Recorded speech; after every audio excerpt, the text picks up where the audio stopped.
Ser Podcast. Las 8 de Hoy por Hoy en Ser Podcast. Hola, muy buenos días. Hoy le toca a Koldo. Después de que José Luis Ábalos quedara ayer en libertad, después de que conociéramos el estupor que dice tener el juez que lo ha dejado en libertad, hoy es el turno de Koldo García, que fue la mano derecha del exministro y quien, según la Guardia Civil, gestionaba su dinero. El magistrado Leopoldo Puente dejó en libertad a quien fue número 3 del PSOE y ministro de Transportes, pero lo hizo con un escrito muy poco habitual, porque no solo reconoce su estupor por el hecho de que Ábalos siga siendo diputado, sino que sugirió al Congreso que cambie la ley para que pueda suspenderse a parlamentarios que, aunque no tengan condena y por tanto no hayan sido declarados culpables, puedan ser suspendidos del cargo. La presidenta del Congreso contestó al juez que de hacer las leyes se ocupa el Parlamento, que al juez lo que le toca es aplicar la ley. Hoy por Hoy Noticias.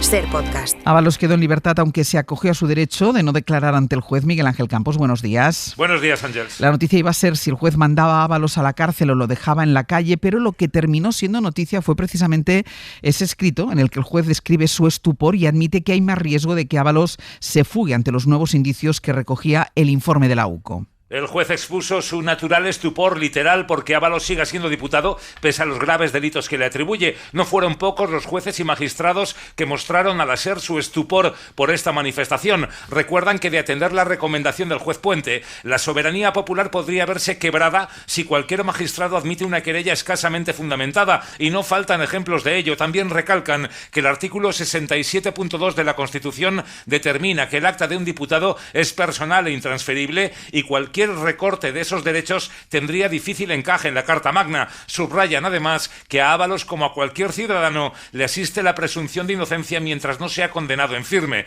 El juez Puente, como dices, advirtió un creciente riesgo de huida en el exministro ante la gravedad de los indicios delictivos atribuidos, que están siendo reforzados y consolidados por la investigación, pero decidió mantenerle en libertad de acuerdo con la Fiscalía porque no son suficientes para enviarle a prisión provisional, y Ábalos ha cumplido hasta ahora con los requerimientos judiciales. Rechazó así la petición de la ultraderecha y del PP, que pidieron su encarcelamiento. Pues al estupor del juez ha contestado el Congreso. Sastre, buenos días. Buenos días, Barceló. Desde la presidencia del Congreso hicieron saber ayer que les parece que el papel del Poder Judicial no es opinar sobre las leyes, sino hacer que se cumplan. Le piden al juez que, antes de recomendar que cambien las normas para que deje de ser diputado quien se encuentre en una situación como la de Ábalos, cumpla las actuales normas. Porque el reglamento de la Cámara ya obliga a los jueces a comunicar autos o sentencias sobre los parlamentarios, y dicen que el juez Puente a ellos, a la Cámara, no les ha comunicado nada. Ayer fue Ábalos y hoy Isabel Vega. Buenos días. ¿Qué tal? Buenos Hoy días. será Koldo García el que declare a partir de las 10 de la mañana. La pregunta es si las cosas pintan peor para él después del último informe que conocimos de la UCO, el de las chistorras. Pues el panorama que afronta Koldo García en esto, Ángeles, es muy parecido al de Ábalos. La UCO apuntó que manejaba dinero en efectivo de fuentes desconocidas y que además custodiaba una reserva que era del exministro y que utilizaba para sufragarle gastos diversos, como la pensión de uno de sus hijos. De todo eso quiere preguntarle el juez, pero no podemos descartar que Koldo García opte por guardar silencio. Fue lo que hizo Ábalos ayer, y el patrimonio de ambos que se investiga, como decía ya el magistrado, está muy entremezclado. Además, la defensa del asesor viene planteando que toda esta parte de la investigación es nula, así que, bueno, tendría sus razones. En cualquier caso, Koldo García llega por tercera vez al Supremo con la misma espada de Damocles que pesaba ayer sobre el exministro. Las acusaciones populares prevén pedir prisión provisional sin fianza o con ella, y la clave va a estar en anticorrupción. Ayer no veía razones para enviar a Ábalos a prisión. Veremos si opina lo mismo sobre la situación de Koldo García. Seguimos en el abierto. Isabel Campos, hasta luego, gracias. Hasta luego. Hasta luego. Bueno, pues en la comisión del caso Koldo en el Senado, la empresaria Carmen Pano se ratificó en lo que declaró en su día ante el Supremo. Dice que ella llevó 90.000 euros en metálico a la sede del Partido Socialista, la sede federal en la calle Ferraz de Madrid. Como está investigada en el caso hidrocarburos, no quiso responder, alegó esa razón para no responder a las preguntas de los senadores, salvo para confirmar lo que había declarado antes. Me ratifico plenamente en las dos declaraciones prestadas ante la autoridad judicial competente. Pano asintió, de hecho, cuando le preguntó a una senadora si entonces había que dar por bueno que ella había llevado dinero en efectivo a la sede socialista. Hoy por Hoy Noticias. Ser Podcast. Bruselas sale en defensa de España después de que Trump amenazara con imponer aranceles a productos españoles si el gobierno no aumenta el gasto en defensa. Lo que recuerdan en la Comisión Europea es que la Unión es un bloque comercial y no puede aplicar tasas independientes a uno uno de sus miembros, corresponsal comunitario Enrique García Pozo. Buenos días. Donald Trump vuelve a utilizar la baza comercial como medida de presión para conseguir sus intereses, aunque Estados Unidos no puede imponer aranceles a un solo Estado miembro porque el comercio es una competencia exclusiva de Bruselas. Por eso la Comisión le recuerda que ya existe un acuerdo comercial, un acuerdo que establece aranceles generales del 15% y sale a respaldar a España.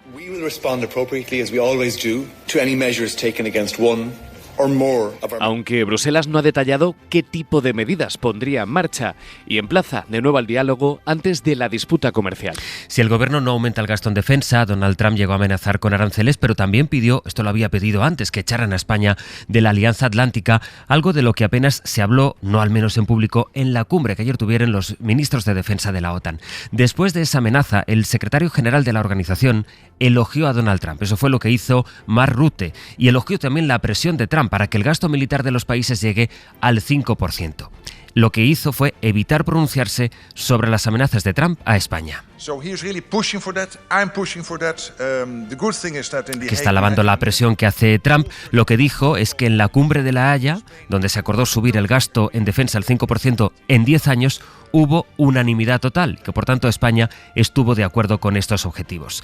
Habló también en esa cumbre la ministra de Defensa, Margarita Robles. Usted lo considera ataques, yo lo considero una expresión. Las palabras de Trump no se pueden sacar de contexto, porque lo verdaderamente importante que todo el mundo sabe es que España tiene un compromiso firme con la Alianza Atlántica. Aunque lo más destacado entre lo último que ha dicho Donald Trump tiene que ver con Venezuela. Ha confirmado Donald Trump la noticia que había adelantado el New York Times. El presidente de los Estados Unidos ha autorizado a la CIA para que lleve a cabo acciones encubiertas dentro de Venezuela. Lo argumenta en que Venezuela ha vaciado sus cárceles en Estados Unidos, dice, y también en que circula en su país, en los Estados Unidos, mucha droga procedente de Venezuela. Al propio Donald Trump preguntaron si la CIA tiene permiso para eliminar a Nicolás Maduro. Y contesta esta pregunta Donald Trump: no quiero responder a una pregunta como esa. Es ridículo que me pregunte algo así. No digo que sea una pregunta ridícula, pero ¿no sería ridículo que yo la contestara? Trump anticipa acciones por tierra en Venezuela después de haber bombardeado en el mar varias embarcaciones que, según Washington, iban cargadas de droga. Ha respondido Maduro. No a los golpes de Estado dados por la CIA, que nos recuerda tanto a los 30.000 desaparecidos por la CIA en los golpes de Estado contra Argentina, al golpe de Estado de Pinochet y los 5.000 jóvenes asesinados y desaparecidos. ¿Hasta cuándo golpes de Estado de la CIA? América Latina no los quiere, no los necesita y los repudia. El otro gran foco de interés internacional es Gaza y a ello vamos enseguida. Las dudas sobre si podrá consolidarse el alto el fuego. Antes, atención hoy al tiempo, porque vuelve la inestabilidad en el este del país, Jordi. Las tormentas no quieren dejarnos. Durante la mañana poca agua esperamos. Al mediodía chubascos fuertes ya en el litoral de Barcelona y Tarragona. A lo largo de la tarde especial atención en provincias como Teruel, Cuenca, Albacete, Almería, Murcia y el interior de la Comunidad Valenciana, de manera más aislada en Baleares. Es aquí donde localmente, como los últimos días, pueden caer muchos litros en poco tiempo, aunque insistimos afectarán a pocas poblaciones. Temperaturas sin cambios significativos. Hoy por hoy noticias. Ser Podcast.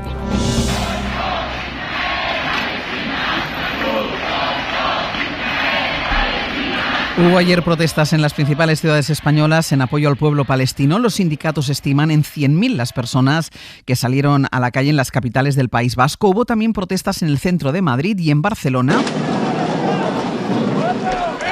Las protestas terminaron con al menos 15 detenidos por desórdenes públicos. La Guardia Urbana cifra en 15.000 los manifestantes que llegaron al consulado de Israel, donde hubo disturbios. Las protestas en Valencia también dejaron 5 detenidos entre las 1.000 personas que se concentraron a las puertas del Roig Arena, donde se disputó anoche a puerta cerrada el partido entre el Valencia Basket y el conjunto israelí del Hapoel. Lo que sabremos sobre el terreno es que está en vigor el alto el fuego. Esto es lo que dice el papel. Lo que no sabemos es cuánto va a durar. Donald Trump advierte de que Israel podría retomar los ataques en Gaza si Hamás no cumple con su parte. Lo último es que Israel ha acusado a Hamás de estar incumpliendo derecho con la liberación de los rehenes, con la entrega de los cuerpos de los rehenes ya fallecidos. Lo que responde Hamás es que Gaza la han dejado tan destruida que ahora mismo no se puede acceder a los cuerpos, no ya los cuerpos de los rehenes israelíes, sino también de los palestinos que quedaron sepultados entre escombros. Jerusalén, Nuria Garrido, buenos días. Buenos días. La entrega de los cuerpos de rehenes sigue tensionando el acuerdo de alto el fuego entre Israel y Hamás, después de que anoche el grupo palestino, tras entregar otros 2 nuevos cuerpos, asegurara que ya no puede localizar más cadáveres por las toneladas de escombros que han causado durante estos 2 años los bombardeos israelíes. Por lo que desde el lunes, y a la espera de que se confirme la identidad de estos 2 últimos cuerpos, los islamistas habrían entregado 9 cadáveres de los 28 cautivos fallecidos que quedaban en el enclave palestino. De este escenario, es decir, de la dificultad de encontrar estos cadáveres, ya venía advirtiendo Cruz Roja, que incluso llegó a reconocer que era muy probable que muchos de ellos nunca fueran localizados. Israel, sin embargo, dice que jamás sí tiene acceso a más cadáveres de lo que afirma, según ha podido comprobar su inteligencia. Algo que ya ha trasladado, por cierto, a Estados Unidos, tal y como ha publicado en las últimas horas el medio digital Axios. Ahora lo que habrá que ver es si estas discrepancias pueden hacer saltar por los aires el alto el fuego en Gaza. Hoy por hoy noticias.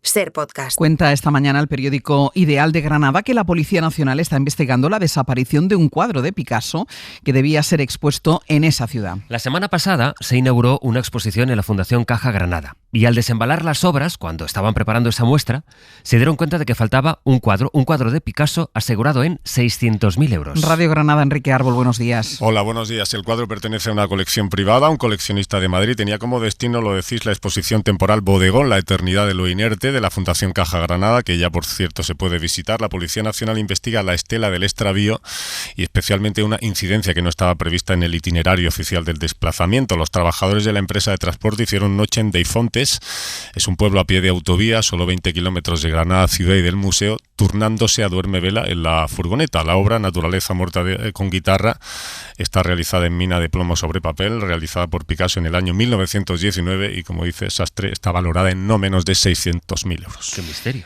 ¡Qué misterio y qué parada! La universidad más grande de España, que es la Complutense de Madrid, ha tenido que pedir un préstamo por su situación deficitaria. Es un préstamo de 34 millones que pide a la Comunidad de Madrid, mientras se quejan de que el centro está infrafinanciado. Elena Jiménez. La Universidad Complutense ha pedido ese préstamo de 34,5 millones de euros que la Comunidad de Madrid le va a dar la semana que viene, a cambio de lo que dice el portavoz del Gobierno regional, Miguel Ángel García. La propia Universidad Complutense tendrá que hacer su parte, tendrá que equilibrar estas cuentas, tiene que presentar, de hecho, la propia normativa le obliga a presentar un plan económico-financiero. La Complutense, vía comunicado, recuerda que ha tenido que pedir ese dinero porque aún no se ha puesto en marcha el nuevo sistema de financiación para las universidades madrileñas que llevan meses negociando rectores y el gobierno de Ayuso. Sostiene también que se enfrenta a una infrafinanciación desde la crisis económica de 2008 y que el aumento de gasto de personal que tiene no se debe a que sobre plantilla,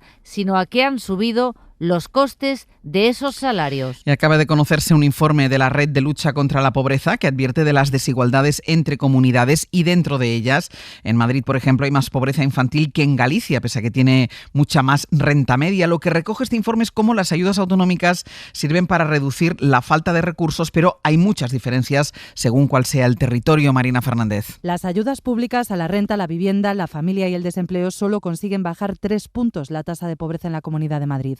En Baleares, Euskadi y Cataluña el impacto positivo es el doble. Estamos haciendo transferencias que son menores en esta comunidad y además estamos diluyéndolas entre familias que no tienen esa necesidad, que tienen unos ingresos de 6.000 o que tienen unos ingresos de 100.000. Carlos Usías es presidente en España de la Red Europea de Lucha contra la Pobreza. Aunque hay ayudas también estatales, la competencia en servicios sociales es autonómica. Según este informe, son esas ayudas las que tienen que mejorar. Cuando el Estado puso en marcha el ingreso mínimo vital, algunas comunidades autónomas lo que hicieron fue suprimir su sistema de rentas mínimas. El gobierno de Ayuso casi ha eliminado la renta mínima, pero además, como señala el informe, si se tiene en cuenta que no es lo mismo vivir con 700 euros al mes aquí que en otros puntos de España, por el coste de la vida o de la vivienda, el resultado es que la tasa de pobreza de Madrid supera a la de Extremadura. Y ojo, hoy a Francia el primer ministro se enfrenta desde hoy a 2 mociones de censura. Serán votaciones ajustadas porque hay al menos 4 diputados socialistas que están dispuestos a romper la disciplina de voto y a apoyar la destitución de Lecornu. París, Lucía Riera.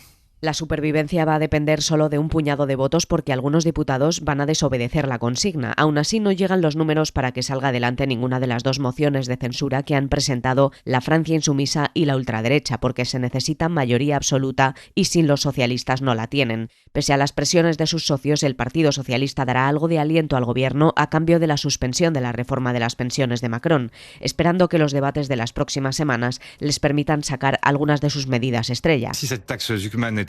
Como la tasa Zuckman, un impuesto al patrimonio de las grandes fortunas que van a introducir con una enmienda. Un día después de esa cesión, el primer ministro ha seguido justificando su decisión, esta vez ante el Senado de mayoría derechista. Suspender no significa renunciar, ni tampoco dar marcha atrás, ha dicho entre abucheos, llamando al debate y el respeto a los oponentes. Para materializar la suspensión, Le Cornu ha propuesto presentar una enmienda al proyecto de ley de financiación de la Seguridad Social en noviembre, lo que significa en la práctica que si no se logra votar un presupuesto antes de final de año, todo quedará en nada. Para no perderte ningún episodio, síguenos en la aplicación o la web de la SER, Podium Podcast o tu plataforma de audio favorita.